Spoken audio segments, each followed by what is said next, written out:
여기 인턴 면접을 보고 있는 한 여성이 있습니다. 그리고 마지막 질문이 이어지죠. 기자가 뭐라고 생각해요? 수야는 만점짜리 대답을 내놓지만 시민의 마지막 보루라고 생각합니다. 어떤 것에도 흔들리지 않는 무게로 시민을 위한 시민의 목소리를 내는 게 언론과 기자의 본질이라고 생각합니다.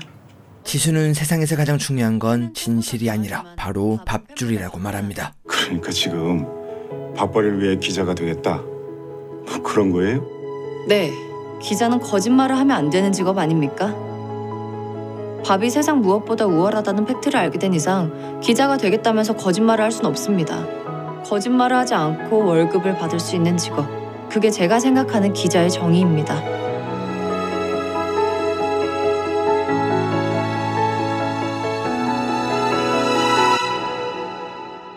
준혁은 매일 한국 디지털 뉴스부의 기자입니다. 디지털 뉴스부는 인터넷에 올라오는 뉴스를 작성하는 부서로, 겉으로 보기엔 신문사의 트래픽을 관리해야 하는 중요한 부서로 보이지만 실상은 사고를 치거나 문제가 있는 직원을 유배 보내는 비공식적인 유배지 부서죠. 새로 고침으로 활기차게 하루를 시작해서 컨트롤 C 컨트롤 V로 가열차게 하루를 보내고, 우리 회사 기사와 내용은 겹치지 않는 기사를 초이스하는 것은 기본, 트래픽이 잘 나오는 기사를 복붙해서 조화로운 짜집기까지, 댓글과 좋아요로 하루를 냉혹하게 반성하며 한양에서 컴백 사인 떨어질 때까지 알아서들 기여해야 될 거 아니야. 사실 준혁은 매일 한국 사회부에서 잘 나갔던 기자입니다. 하지만 어떤 일로 인해 디지털 뉴스부로 보내졌고 지금은 이렇게 당구나 치며 시간을 때우는 말 그대로 기레기인 상태입니다. 이거 좀 천천히 좀 봐봐. 이게 딸려 들어갈 놈들은 번호표 받고 줄 서 있는데 피해자가 이렇게 피해 내용만 딸랑 제보해놓고 감감무소시키라니까. 그러니까 자기가 기사 하나만 새끈하게 뽑아서 올려줘. 그 참나 회식 좀 째보려고 사이드 탔더니만 아까부터 웬 기사 타령이야. 평소 친하게 지내던 김영사에게 기사를 부탁받는 준혁. 그러나 모든 것이 귀찮아진 그는 이것을 거절하죠. 아이 그럼 죽을 때까지 기사 한 줄 안 쓰는 기레기로 살겠다는 거야 지금? 아유 참. 기사? 기사는 기자가 쓰는 거지 내가 무슨. 하지만 삐져버린 모습을 보고 살짝 마음을 바꾸고 대신 내 소원 하나 들어줘. 뭐? 마세이 자세를 잡습니다. 어느 당구장이든 300점 이하는 마세이 금지입니다.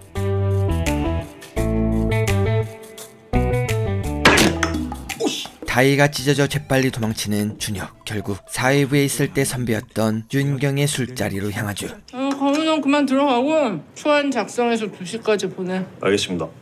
진행 중인 기사가 있는지 수습 기자인 경우는 먼저 보냅니다. 준혁은 요즘 젊은 애들이 재밌습니다. 요즘 애들 우리 때랑은 완전히 다르다. 어? 야 인턴 면접에서 밥은 팬보다 강하다 같이 좌우명이라고 하는 애도 있다니까? 헐, 똑똑하네.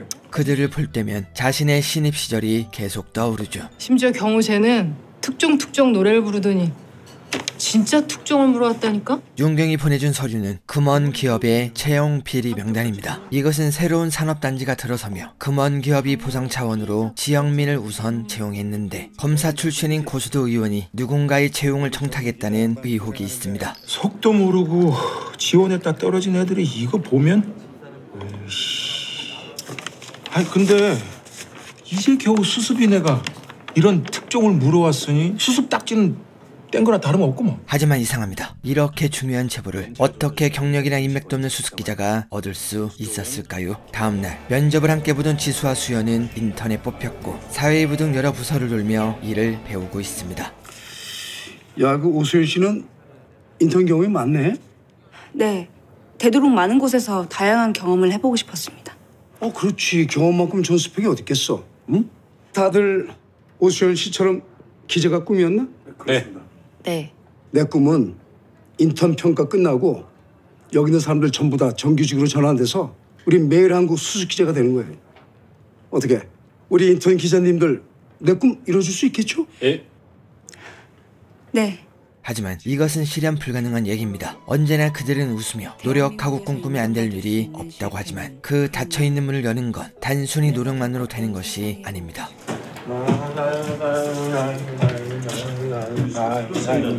전 세계적으로 다이플러가 됐습니다 지금. 이 플랫폼 구독자들도 감소가 됐고요. 뉴스 시청률도 감소가. 이때 본부장이 다가옵니다. 그리고 준혁에게 인턴 교육 평가를 떠넘기죠. 인턴 교육 평가 국장님 지시요. 귀찮아 죽겠지만 국장님 지시라 일단 인턴을 만납니다. 난 따스운 아메리카노. 그대들은 잡수고 싶은 것 마음껏 잡수셔. 내가 할 거야. 괜찮아. 영수증 처리할 거니까 비싸고 만난 거 많이 시켜도 돼. 네. 준혁은 인턴들의 프로필과 다른 부서의 평가를 살펴봅니다. 아, 자기가 이지수구나. 밥은 팬보다 강하다. 죄송합니다. 에이, 죄송하긴 뭐가. 틀린 말 아니잖아. 기자도 월급쟁이 맞아. 맞는 말이긴 한데 면접관들이 좋아할 말은 아니라는 게 문제지. 문제요? 곧다고 말을 하고도 졸업 첫 해에 인턴에 합격을 했으면 뭐요? 금수저? 아님 황금백? 오, 박수. 그런데 나이가 가장 많고 인턴 경력도 많은 수연이 제일 높은 평가를 받고 있었죠. 문제는 출신 학교겠지. 나이는 숫자에 불과하지만 출신 학교는 글자에 불과하지 않은 곳이니까. 안타깝지만 아무리 노력을 해도 마지막 문을 열 수 없는. 다들 꾸던 꿈 이루시길 바라고. 난 디지털 뉴스부 한준혁입니다. 박수.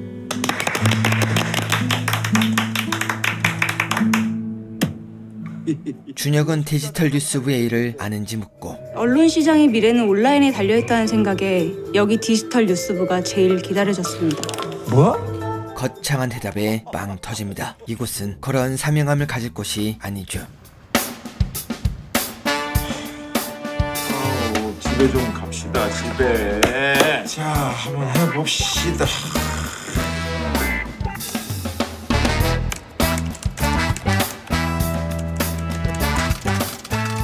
이쯤에 이거 거짓. 안 될 것 같은데.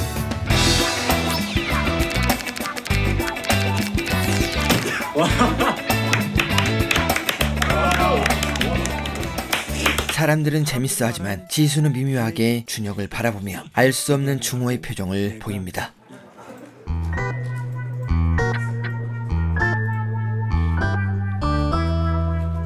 어머, 깜짝이야. 뭐야 왜 이렇게 놀래? 아니야. 놀래긴 누가 놀랬다 그래. 밥 먹으러 가자.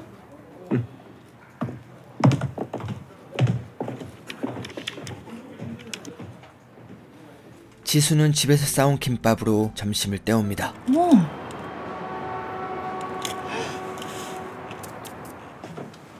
점심은? 이거. 지수는 이렇게 높은 곳에 핀 꽃을 보여주며 신기해하죠. 여기까지 힘들게 올라와서 이 사이를 뚫고 겨우겨우 피었는데 기왕이면 예쁜 이름 하나 지어줘. 수수화 어때? 얘 이름? 수수하게 피어서? 아니. 수연이의 수, 지수의 수. 우리가 발견했으니까. 수수화 좋다. 그치? 씨, 근데 여기 생각보다 되게 높다. 그러게, 되게 높네. 수수아, 너 새삼 대단하다. 언니 닮은 것 같아. 응, 맞아. 그날 밤 당직을 서는 준혁은 우연히 나국장과 마주칩니다. 아이고. 과거의 둘은 어떤 악연이 있었습니다. 형님이 어떻게 이럴 수가 있어요? 놔라. 대답해봐요. 도대체 뭘 얼마나? 일단 놓고 말해. 놔. 그는 상부의 지시로 누군가에 대한 가짜 뉴스를 작성한 걸로 보이죠. 영민이 형 어떤 사람인 줄 몰라요? 어떻게 이런 가짜 뉴스를? 가짜 뉴스? 사장도 정부 차에서 찍어 누르니까. 야, MBS 대표이사 청와대에서 꽂아놓은 건 너도 잘 알잖아. 그래서요? 그래서 어쩔 수 없다. 부끄럽지 않으세요? 아무 죄도 없는 사람, 그것도 같은 밥 먹고 사는 식구를 팔아먹고. 그 시절의 준혁은 지금과는 다르게 많이 뜨거워 보입니다. 다른 이슈로 몇 번 더 덮이고 좀 지나면은 금방 또 잊혀져. 이러면 흠도 아니야. 우리만 모른 척 입 다물면 아무도 모른다고. 다음날 나국장은 윤경이 작성 중인 채용 비리 기사를 확인합니다. 검찰 수사 이미 다 끝났을 겁니다. 지금 섣불리 나섰다가 괜히 저희 요즘 특종 고사하고 열동률에 구독률까지 순위권 바뀐 건 아시죠? 그 잘난 데스킹 때문에. 야, 양 차장! 너 지금 니네 부장 없다고 너무 나대는 거 아니야? 신뢰도는 바닥 쳐도 존재감은 간간히 드러내야 우리 광고주님들 안 도망가죠. 그나마 매일한국이란 이름값 하나로 군군이 버티고 있는데. 그리고 이것을 들고 15층 사장실로 향하죠. 그곳은 아무나 들어갈 수 없는 비밀 공간입니다. 그거 알아? 15층은 비상구로 들어갈 수 없다는 거. 어? 15층은 엘리베이터로밖에 못 올라간다고. 물론 키카드가 없는 사람은 버튼이 눌러지지도 않지만. 기사 잘린 게 아니라 보고하러 올라간 건지도 모르잖아. 기다려 보셔 좀. 다 쓰지도 않은 기사 들고 쪼르르 올라갔으면 뻔한 거지 뭐. 이때 준혁은 윤경의 엄살을 간파합니다. 다 못 썼다는 거 거짓말이지. 어? 제보자는 분명 수습에 가까운 지인일 테고 혹시 제보에 흠이라도 있으면 수습이 피해 입을까 봐 뭉개고 있는 거잖아. 네, 경우에게 제보한 사람이 약점이라도 있다면 그 책임은 수습 기자인 경우가 짊어지겠죠.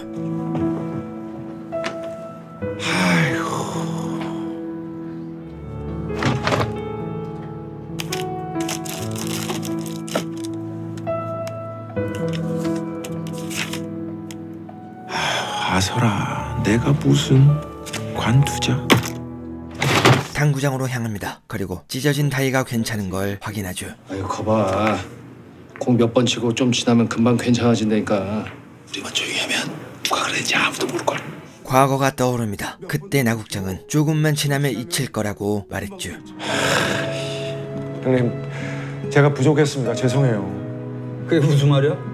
네 잘못 아닌 거 알아. 그는 가짜 뉴스를 올리기 전 동료인 선배와 밥을 먹었습니다. 아니, 일단 집으로 들어가셔요, 형님. 에이 참. 이따위 음해 공작 이거 어디 한두 번이야? 여기서 나까지 꺾이면 우리 방송국은 언제 제대로 굴러가겠어? 그래도 집에서 형수님이 걱정하실 거 아니에요.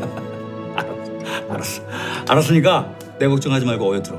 이거 곰탕 식은 맛 없어. 음식 내온 사람한테 예의도 아니고. 하지만 막상 기사가 올라오자 대중의 반응은 생각과 달랐고 세상의 그의 편은 아무도 없었습니다.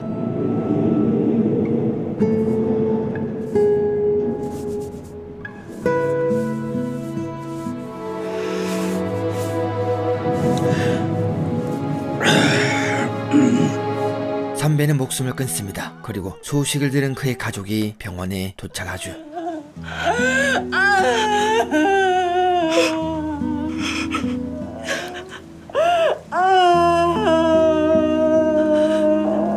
준혁은 김영사와 밥을 먹습니다. 하지만 그는 예전 일 때문인지 곰탕을 틀지 못하죠. 혹시 먹을 수 있을까 싶었는데 아직은 입에 안 닿네.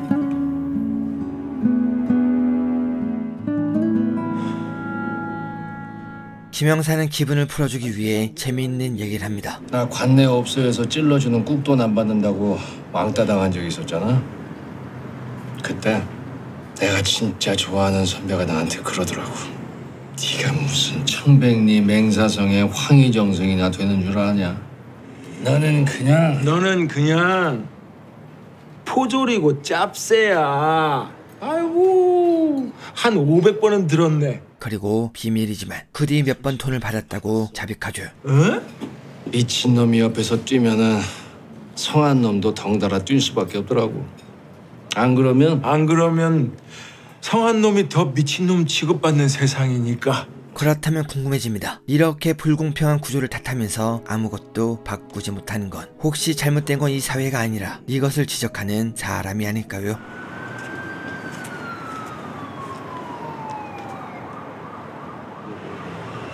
경우입니다.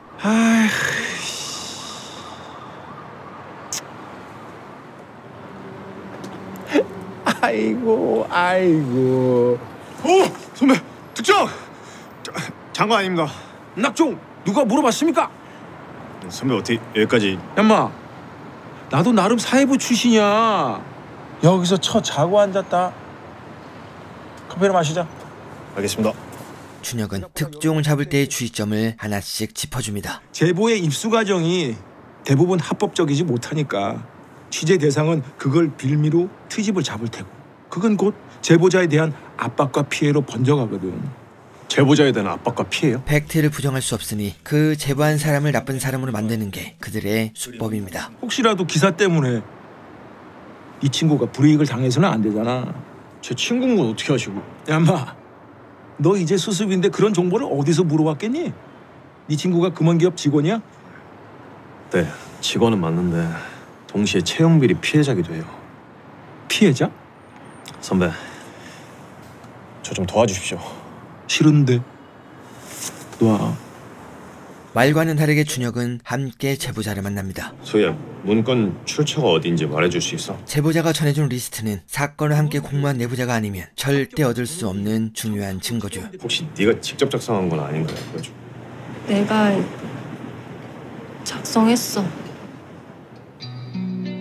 왜 원본 어쩌고? 그녀는 첫 출근 후 자리를 배정받습니다. 그런데 그녀의 자리는 지금 검찰 조사를 받고 있는 인사팀 직원의 자리였죠. 솔직히 이해가 안 되네요. 어쨌거나 제보자분은 구제를 받으셨고 이게 밝혀져봤자 본인한테 딱히 득될 게 없잖아요. 피해자 구제 책이니 특별 채용 시험이니 3년 만에 다시 찾아온 기회인데 이상하게 기쁘지도 않고 기대도 없었어요. 그냥 여론에 밀려서 억지로 벌이는 쇼 같았거든요.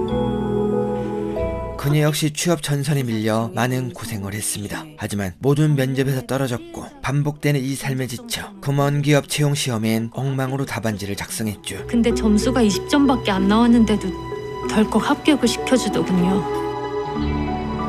90점 받았을 땐 떨어뜨리더니 그들은 특정한 인물을 이렇게 다른 인물들에 속여 채용했습니다. 청탁을 받은 사람은 있는데 청탁을 한 사람은 없어요. 잘못은 있었는데 잘못했다고 미안하다고 하는 사람도 없었고요.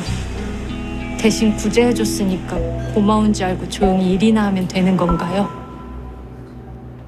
제보자에게 문제가 없음을 확인한 준혁. 그리고 데스크 허락 떨어졌다. 진짜? 그렇다니까. 이상합니다. 원고를 다 보지도 않고 허락했다. 자꾸만 의심병이 도시네. 응? 준혁은 신호를 보내고 경호는 제보자에게 받은 리스트의 원본을 보여줍니다. 이게 뭔데?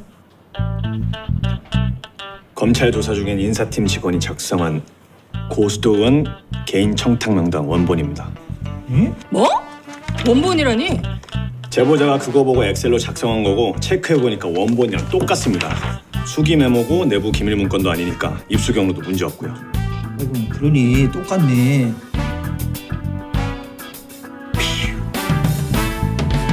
완벽합니다. 이대로 가자. 바이라인의 최경호 기자 단독으로 이름 박아서. 오, 진짜요? 수습 빼고. 오호! 화이팅! 오, 감사합니다. 열심히 하겠습니다. 진짜. 좋다. 수습 신선하라. 데스크요. 감사합니다. 나국장은 15층으로 향합니다. 네, 들어오세요. 이곳은 매일 한국 사장 박명환의 사무실이죠. 고수도원 건은요? 오늘 찍어서 내일 조간에 싣기로 했습니다. 그 재판이 내일 모레던가요? 네. 트래픽 떨어진다고 볼멘 소리들 해대던데 타이밍 좋네요. 그 국장이 윤 부장 대신 수고했다고 격려 좀 해주세요. 네. 근데 괜찮겠죠? 그 국장은 처음부터 탐탁치 않아 했잖아요. 국장이 탐탁치 않아 했다. 그런데 기사를 내보낸다는 건 뭔가 이야기가 더 있다는 소리겠죠.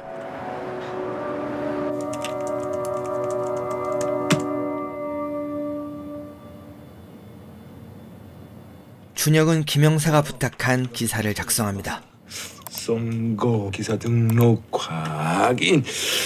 그리고 경호가 작성한 특종은 많은 사람들의 관심을 받습니다.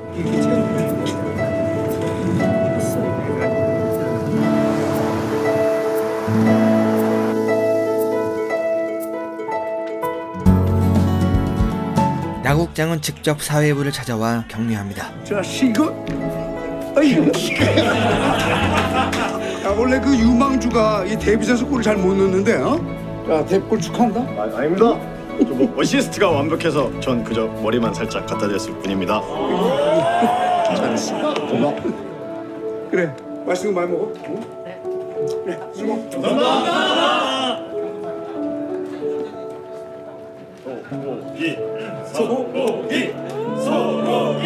나국장은 준혁을 찾아옵니다. 아, 에이. 야, 준혁이, 네가 어시스트 했다면서? 예? 아유, 아니요. 뭐 그렇게까지는. 이 자식도 험불 떨기는. 야, 넌 내가 따로 격려해 줄 테니까 이따 정신같이 하자. 예? 아, 예. 점심시간이 됩니다. 인턴 마지막 날인데 다 같이 근사한 데 가서 먹자. 오케이, 내가 살게. 아니야, 뷔페 매번 네가 샀잖아. 오늘은 무조건 내가 사. 아 그냥 각자 내 뭐 번거롭게 뭘. 아, 우리끼리 뭘 그래. 그래, 여유 있는 사람이 살 수도 있는 거지. 역시 우리 중에 지수가 제일 쿨하다니까. 쿨한 건 내가 아니라 내 지갑인데 어쩌겠니. 쿨한 척이라도 해야지. 나국장은 준혁과 밥을 먹으며 인턴에 대해 물어봅니다. 다들 눈치 빠르고 똑똑합니다. 인성도 좋고요. 그래? 그 서류 전형 블라인드로 하는 게 처음이라 걱정 많았는데 그 예상보다 그 내부적으로 반응이 좋네. 그 다음에도 계속 이런 식으로 갈까 하는데 걸리는 게 하나 있어. 걸리다니요? 나국장은 수연이를 꼭 집어 말합니다. 그 사회부도 그렇고 그 친구를 가장 높게 평가한단 말이야. 이번 인턴들 전원 다 정규직으로 돌려야 하긴 하는데 아무튼 그 오선이 걔가 뭐 인턴 짬밥이 좋아가지고 좀 튀긴 튀는 모양인데 그 아무리 그래도 그런 애를 입사시키는 건 좀 그렇지 않니? 우리 매일 한국 이름이 있는데. 결국은 또 사람이 아닌 글이 문제입니다. 한 사람이 졸업한 대학이 적힌 몇 글자. 그것이 한 사람의 능력과 노력보다 우선시 되는 거죠. 임마, 기자랑 일반 회사원이랑 같냐? 야, 입장 바꿔 생각해봐라. 나 취재하겠다고 앞에 앉는 기자가 허접한 출신인 거 알면 그 취재원이 상대는 해주겠냐고. 그래도 수연이가 졸업한 학교 그 지역에선 꽤나. 아, 그럼 거기서 지역 정보지 기자 같은 거 하면 되겠네. 명함 뽑고 간판 내오면 뭐 개나 소나 뭐 기자고 신문인데. 일어서는 나국장. 그때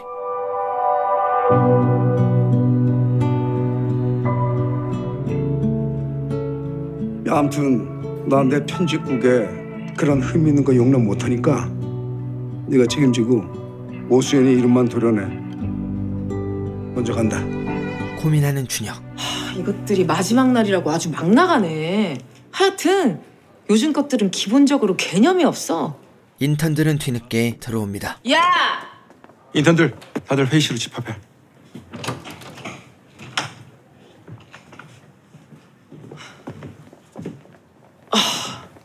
준혁은 아이들에게 위로를 해줍니다. 한때는 나도 생각이라는 걸 하고 살 때가 있었어. 근데 어느 날 그걸 멈추게 되더라. 왜냐면 여기서 그 생각이라는 거랑 싸워봤자 백전백패거든. 하지만 후배들은 다르게 살길 바랍니다. 자신은 이미 늦었지만 그들에겐 열정이 있겠죠. 나나 국장처럼 다 식어 빠져서 딱딱하게 굳어진 기름덩어리가 아니라 이제 막 팔팔 끓기 시작했으니까. 그러니까 정말 많이 힘들겠지만 꺾이지 말고 옆에서 누가 뭐라고 짓거리든 간에 그 불 끄지 말고 더 뜨겁게 끓었으면 좋겠어. 선배랍시고 고작 이런 말밖에 해줄 수 없어서 정말 미안하다. 준혁은 사회부 회식에 참석합니다. 하지만 수연의 일 때문에 표정이 안 좋습니다. 이때 윤경이 준혁의 사정을 듣고 수연이도 부르자고 하는데 전화를 받은 그녀는 아직도 회사입니다. 죄송한데 제가 지금 아직 회사라서요. 재은 선배가 오늘 디지털 뉴스부 당직인데 갑자기. 뭐라고? 미친 거 아니야? 아니 어떻게 인턴한테 저녁 당직을 맡겨? 야, 수연아 일단 됐고 내가 지금 바로 들어가서 교대해 줄 테니까 조금만 기다려줘. 아니에요 선배. 그럼 제가 선배한테 고자질한 꼴밖에 안 되잖아요. 그리고 선배가 잘 가르쳐 주셔서 저 곧잘 해요. 마지막 날인데 기왕이면 제가 끝낼 수 있게 해주세요. 하지만 준혁의 마음은 아직도 풀리지 않습니다. 자신이 수연이에게 상처를 준 기분이겠죠. 진짜 이놈의 회사 이씨. 준혁은 김영사에게 자신의 상황을 말합니다. 우리 인턴 중에 일 잘하고 똑똑한 애가 있는데 지방대 출신이라고 나한테 책임지고 걔 이름만 도려내래 책임지고. 근데 그 와중에 또 어떤 인간은 그런 소리를 들은 애한테 무책임하게 자기 당직까지 떠넘기고. 으이씨, 것들 진짜. 이씨. 김영사는 답답합니다. 오래전 그는 이렇게 남탓만 하는 사람이 아니었죠. 허구한 날 과거에 덜미 잡혀서 숟가락도 제대로 못 쥐다 보니까 정작 진짜 쥐어들어야 할 펜대조차 못 쥐어들고 맨날 남탓만 하고 살잖아. 그러니까 과거는 잊어라. 지금 뭐 그런 말 하는 거 아니오? 아니, 옛날에 책임 못 진 일 있으면 언제든지 책임지면 되는 거고, 지금 자기랑 내 책임은 자, 식기 전에 먹는 거야. 맞는 말입니다. 하지만 이것은 준혁이 걱정하던 게 아닙니다. 준혁이 걱정하던 것은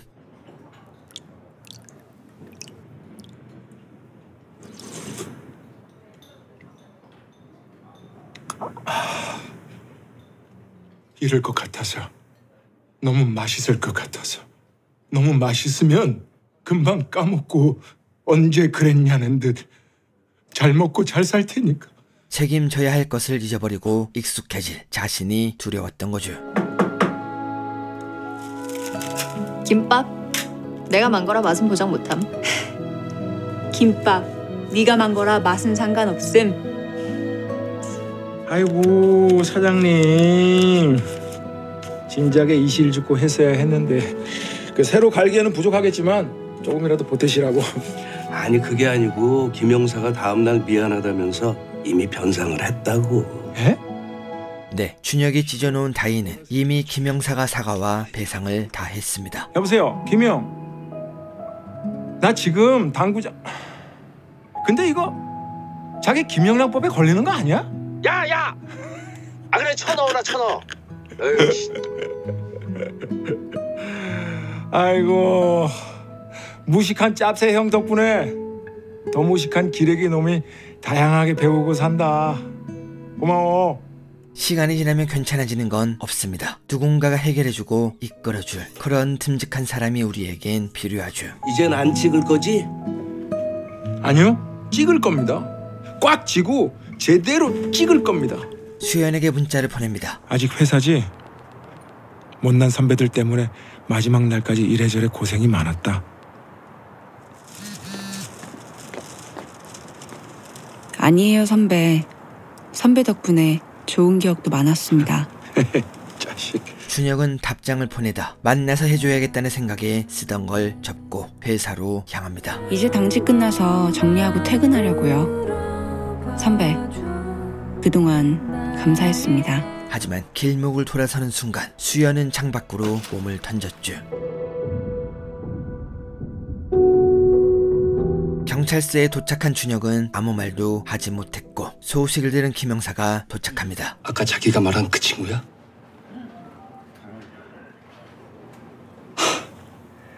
이거 답도 안 나오네. 이때 엄부장에게 전화가 걸려옵니다. 그리고 수연이가 죽었다고 말하죠. 아, 유서 가짜 아니었어? 유서. 네, 수연이는 죽기 전 회사 홈페이지에 유서를 남겼습니다. 걔가 자기 유서를 온라인 기사로 배포를 해버렸어. 아니 근데 인턴이 어떻게 그 시간에 기사를 배포한 거야? 회사 홈피는 가까스로 내렸는데 이미 SNS하고 포털에서 난리가 지금. 인터넷은 수연의 유서로 도배되어 있었고 이것에 관한 기사가 끝없이 올라옵니다. 안타까운 건 아무도 그녀의 고통을 알아주지 못했다는 거죠. 그래 그럼 나 먼저 간다. 수고해.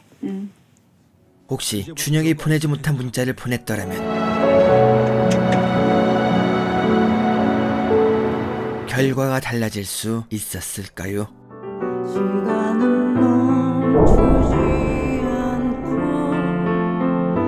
준혁은 마음속으로 보내지 못한 문자를 되뇌어 봅니다. 엠마, 기자한테 좋은 기억 같은 게 어딨어.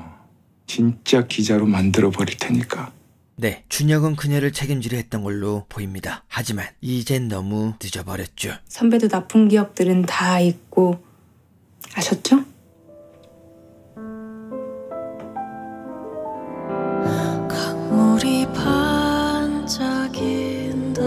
다음날 나국장은 준혁을 호출하고 넌 임마 일을 어떻게 처리했길래 애가. 준혁은 나국장의 지시를 옆자리에서 아이들이 듣고 있었다고 말합니다. 어제 점심 먹을 때 수연이랑 인턴 애들 우리 옆자리에 앉아 있었어요. 뭐? 나 국장은 혹시나 경찰에 자신의 발언을 얘기했는지 물어보지만 다행히 준혁은 누구에게도 말하지 않았습니다. 그래, 말 돌아봤자 너까지 괜한 오해에 쓸데없이 문제만 커질지 모르니까 넌 계속 있다고. 조용히 있어.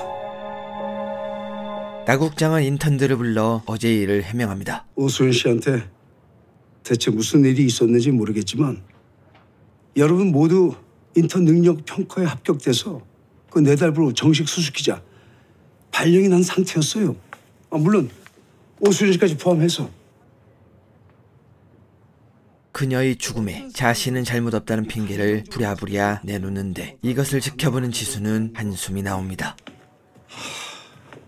다들 모여봐봐. 업무장은 디지털 뉴스부를 모두 부릅니다. 그리고 왜 인턴이 마지막 날까지 당직을 섰는지 묻죠. 이재은 씨, 본인의 전역 당직을 어떻게 인턴에게 맡기게 됐는지 좀 설명해봐. 그게 갑자기 예전부터 애들이 아팠는데 갑자기 연락이 와가지고요. 당직을 바꿔줄 사람을 찾아보긴 했는데 아무도 제 사정을 봐주는 사람이 없어가지고. 그렇다고! 거짓말입니다. 그녀는 당직이 하기 싫어 인턴에게 떠넘겼죠. 엄부장은 며칠 동안 매일 한국에 대한 기사가 쏟아질 거라며 기자들의 먹잇감이 될 수 있는 인턴들은 빈소를 방문하지 말라고 명령합니다. 마지막으로 이재은 씨, 지금 당장 사표 쓰세요. 맘 같아서는 라고 말하고 싶지만 일단 심할서부터 써봐. 이상! 수연이에 대한 부고 기사는 준혁에게 넘겨집니다. 그리고 매일 한국은 어떤 공식 입장도 내놓지 않기로 하죠. 하지만 수연이의 유서는 인터넷에 퍼지며 실패에 대한 보험도 없이 꿈을 미끼로 유혹하는 세상. 그런 세상에서 나는 먹잇감에 불과했다. 그 시대를 살아가는 취업 준비생과 젊은이들에게 큰 울림을 전해줍니다.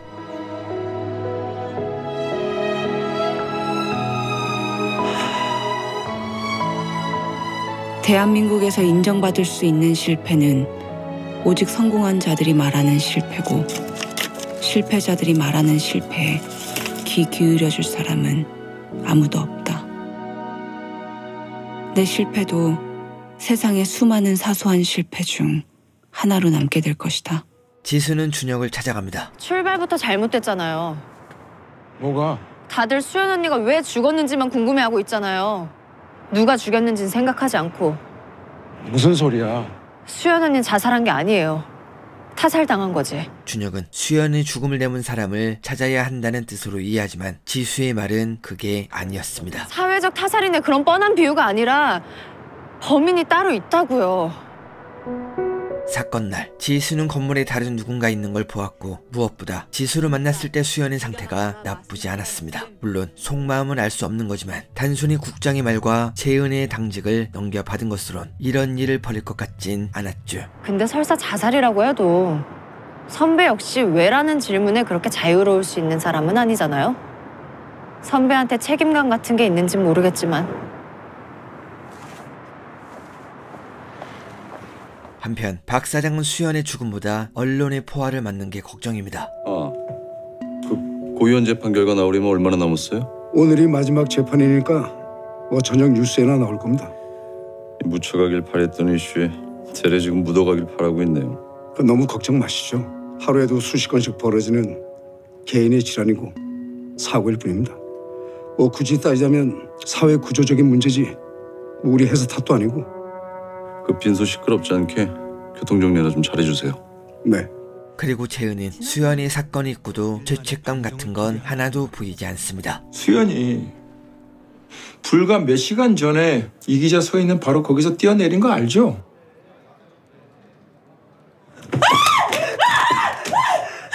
재은의 성격을 보면 절대로 수연의 빈소에 방문하지 않을 겁니다. 그녀는 평소 받기만 좋아했지 누굴 위해 직업을 여는 건 한 번도 보질 못했죠. 저녁 약속이 있는 것 같으니까 봉투 보낼 거면 내가 전달할게요. 잠깐이라도 동료고 후배였는데 최소한 기본적인 예는 다 하라고. 이때 고수도 의원에 대한 재판 결과가 나옵니다. 그런데 놀랍게도 법원은 무죄를 선고합니다. 1심 재판부는 금원기업 자격 채용에 불법이 있었다는 점은 재차 인정하면서도 매일한국이 단독으로 입수한 개인 청탁 명단이 고수도 의원의 것인지에 대해서는 확실하지 않다는 점을 근거로 무죄 판결을 내린 가운데 일각에서는 명단이 허위로 조작됐을 가능성도 배제할 수 없다며 명단의 진위 여부 자체가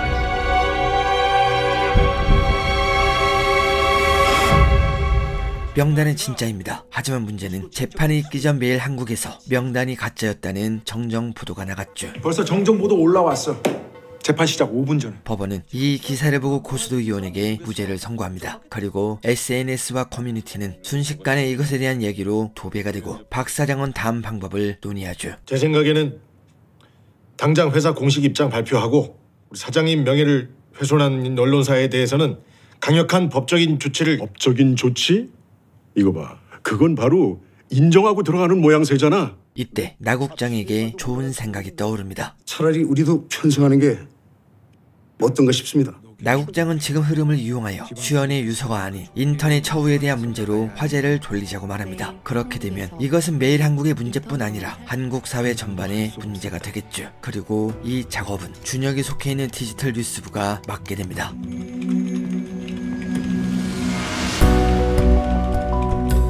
직원들은 가짜 뉴스를 만들듯 짜집기를 하여 수연의 죽음을 다른 방향으로 물타기 합니다.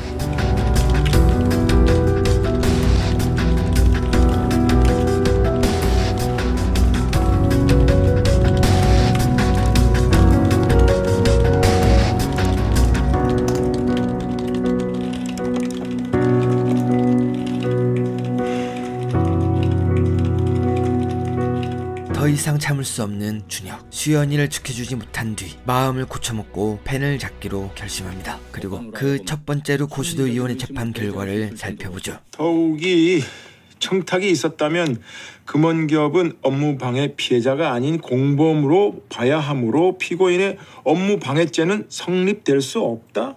헐! 이 검사 맞아? 준혁은 검사인 친구를 만납니다. 명단이 고수도께 아니라 쳐도 검사는 그게 또 뭐냐고. 웬 업무방해?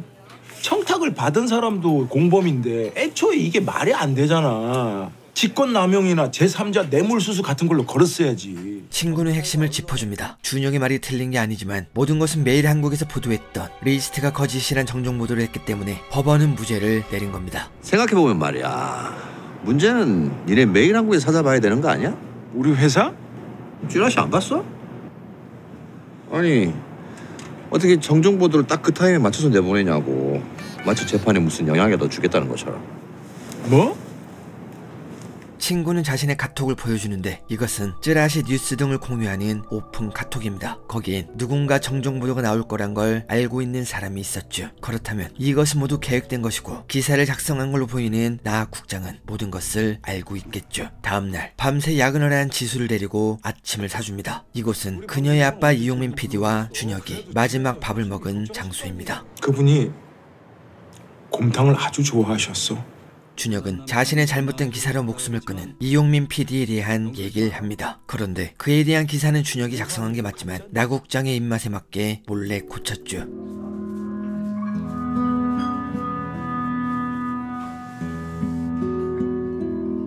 한 기자야, 나야 못난 남편, 못난 애비로 살다 가겠지만 넌 그러지 마라.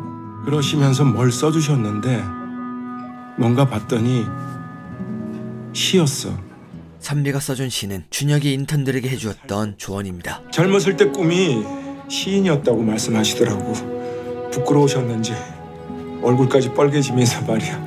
지수가 아빠에게 꿈을 물었을 때 그는 대답을 해주지 않았습니다. 이제야 알게 된 아버지의 꿈, 그리고 자신에게 준혁이 해준 말이 아버지의 말이었고 지금 이 자리는 아버지가 앉아있던 바로 그 의자입니다. 그때는 몰랐는데 선배님이 돌아가시고 나서야 알게 됐어.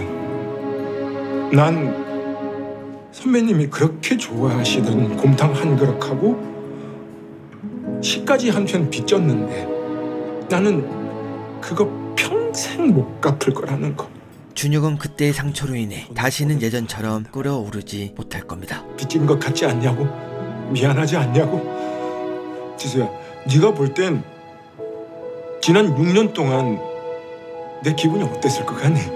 이때 지수는 준혁에게 사실을 말합니다. 우리 아빠가 좋아한 거 곰탕 아니라고요. 아빠? 6년 전에 선배 때문에 죽은 MBS 이용민 PD가 우리 아빠예요. 그리고 우리 아빠도 나처럼 치킨 제일 좋아했어요. 곰탕이 아니라.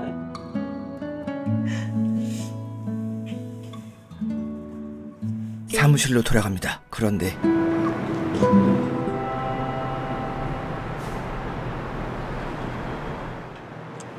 에이씨. 준혁과 지수 사이엔 어색한 공기가 흐릅니다.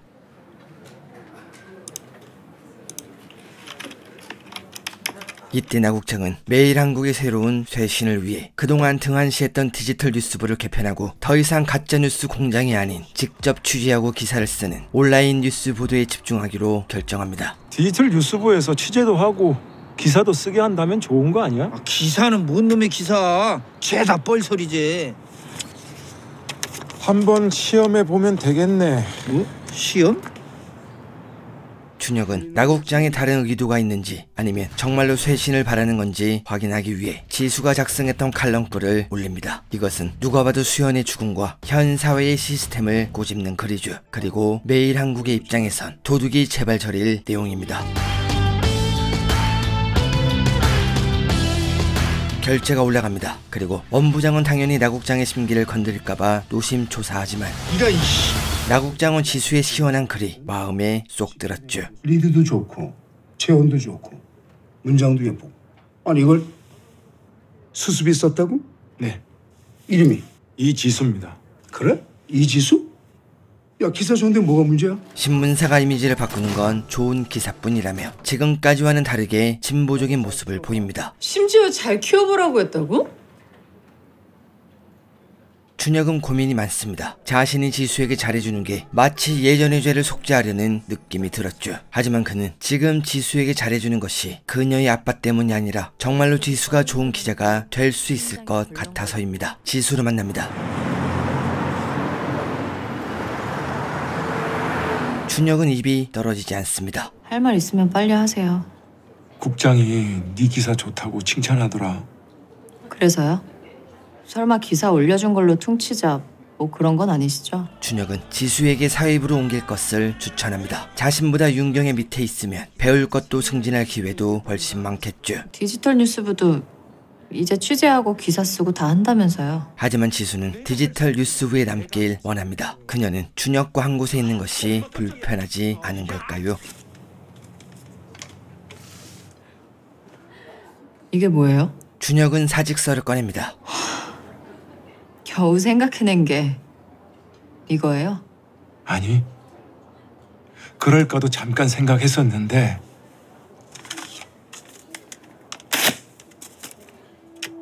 잘못을 했으면 사과를 해야 하고 빚을 졌으면 갚아야지. 떼먹고 도망갈 생각이나 하면 안 되는 거잖아. 그리고 진심으로 사과부터 합니다. 우선 미안하다. 예전 일로 변명은 하지 않겠다며 지수가 원하는 것이 있는지 묻죠. 네가 말해봐. 나야 평생 가슴속에 커다란 돌덩이 하나 얹혀놓고 살겠지만 내가 어떻게 하면 네 속이 조금이라도 편해질 수 있겠니? 준혁은 지수가 자신을 원망해도 평생을 증오해도 상관없습니다. 하지만 자신 때문에 끓어오르지 못하고 차갑게 식어있는 지수가 걱정이죠. 당황한 지수, 준혁이 믿기는 하지만 이렇게 직접적으로 물어보자 난감합니다. 할 수 있는 것부터 하겠다면서요. 책임질 수 있는 것부터 책임지세요. 다음날 자, 디지털 매일한국 대박의 첫 편집회의가 큰일 났어요, 부장. 큰일 나면 뭐가 또 실검. 지금 실시간 검색어에 나는 대한민국 언론을 믿지 않는다는 구호가 1위로 올랐고 이것은 수연의 죽음에 대해 입장조차 표명하지 않는 매일한국을 타깃으로 한 구호입니다. 오수연 인턴 기자의 죽음은 매일한국과 대한민국 언론의 온갖 모순을 집약해 보여준 비극이었습니다. 그리고 SNS의 익명으로 매일 한국을 향한 글이 올라왔는데 반응이 폭발적이었죠. 어제 저녁에 링크대에 올라온 글이 다시 트리거가 된 것 같습니다. 나국장은 자신의 사태를 해결하겠다며 직접 글을 쓰기 시작합니다. 이것은 수연의 죽음 이후 처음으로 입을 떼는 매일한국의 공식 입장이죠.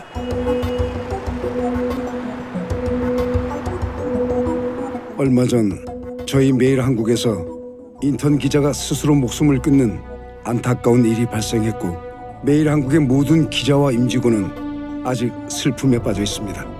오랜만에 잡은 펜이지만 나국장이 작성한 글은 완벽했습니다. 그리고 커져가는 불씨를 꺼버리는 것이 아닌 이 트래픽과 관심을 지수의 기사로 이어질 수 있게 공식 입장 마지막에 링크를 걸죠. 완벽합니다. 지수가 바라던 그림은 이런 게 아니었습니다. 하지만 나국장은 지수의 글을 이용해 완벽하게 원하는 그림을 완성했죠. 옛날에 선배가 쓴 기사도 그렇게 더럽혀졌겠죠. 하나만 물어볼게. 정말 나 때문에 여기 들어온 거야? 지수는 준혁 때문에 기자가 된 건 아닙니다. 준혁이 매일한국에 있는 것도 알고 마음속 응어리가 여전하긴 했지만 신방과 졸업하면 다들 언론사부터 지원한다길래 한번 들이대본 거예요. 뭐 유례 없는 정규직 전환형이라는데 대번에 덜컥 될 줄은 꿈에도 몰랐지만 아버지의 억울함을 풀겠다거나 복수를 하겠다는 거창한 계획이 있는 건 아니었죠. 난 아빠처럼 후라이드 치킨만 고집할 생각 없어요. 오줌 묻었으면 어때요?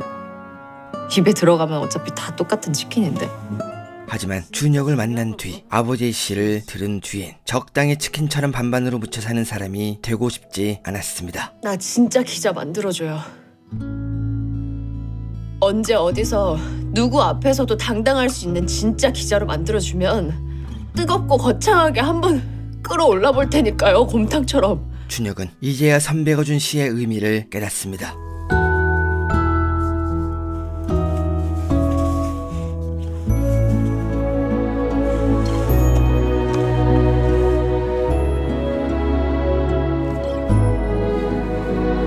기자는 결국 기사로 문을 열고 나가서 정면 돌파하는 거야. 준혁이 끌어오릅니다. 내가 너 책임지고 빡세게 굴려서 진짜 기자로. 그리고 지수도 끌어오릅니다. 아니, 내가 아니라 네가 나 진짜 기자로 만들어준 거다. 한 사람의 뜨거움은 다른 사람의 식어버린 마음의 온도도 함께 달궈졌고 그렇게 그들의 주변은 점점 따뜻한 곳으로 변하겠죠. 돌아가는 길, 준혁은 매일한국 벽에 지수에게 줬던 냅킨을 붙여놓습니다.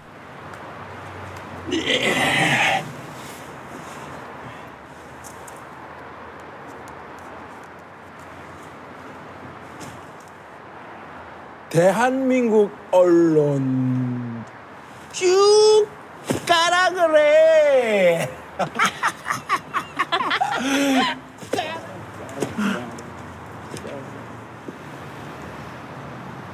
이게 진정한 포스팅이지. 그리고 다음날 놀라운 일이 벌어집니다.